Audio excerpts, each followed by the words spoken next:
I suppose this could be criticised as a typical lawyer answer, but yes and no. I think that the court in the UK, where the law is very similar to Ireland, affirmed the existing position in relation to derivative claims by shareholders, which is that directors won't be second guessed by the courts unless they've made decisions that are viewed as sort of dishonest or unreasonable. So I think that is good news for directors in relation to their risk. But I think that at the same time we have to be mindful that people will be aware this is the second claim against Shell. There was a previous claim by Friends of the Earth in the Netherlands, and I think that's probably evidence that climate litigation is not going away and will continue to be a tool that activists use to put pressure on boards to make more ambitious plans and also more robust and granular plans in relation to climate change. The other, I think, main area where we're seeing a lot of this is in relation to shareholder meetings.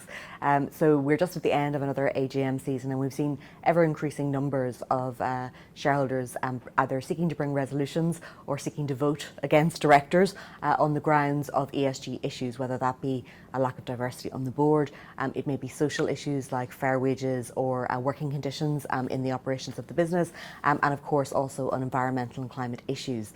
I think that frequently environmental and climate groups have very small shareholdings in companies, but there have been some very significant victories in this area. I think the best known is probably the Engine #1 campaign against Exxon in the US a couple of years ago, where I think they got 3 directors added to the board.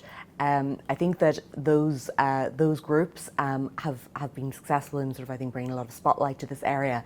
But I think the increasing success that they're seeing is probably attributable to their ability to bring institutional shareholders. So the pension funds, the investment funds, we all have our rainy day funds stashed away in, all of those funds coming on board with issues. And I think that has not always been the case, but I think the climate activists have been successful in doing that, where they have been able to demonstrate that the issues that they're highlighting do create a significant risk to the business, to its prospects, to its operations.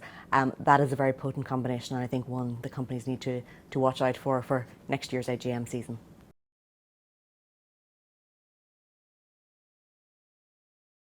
Well, they're in it too. So I think that from a regulatory perspective, one of the focuses has been around the disclosure the companies are already making. So I think people are looking to the horizon with CSRD and seeing that there's going to be a lot of new disclosure obligations coming down the track.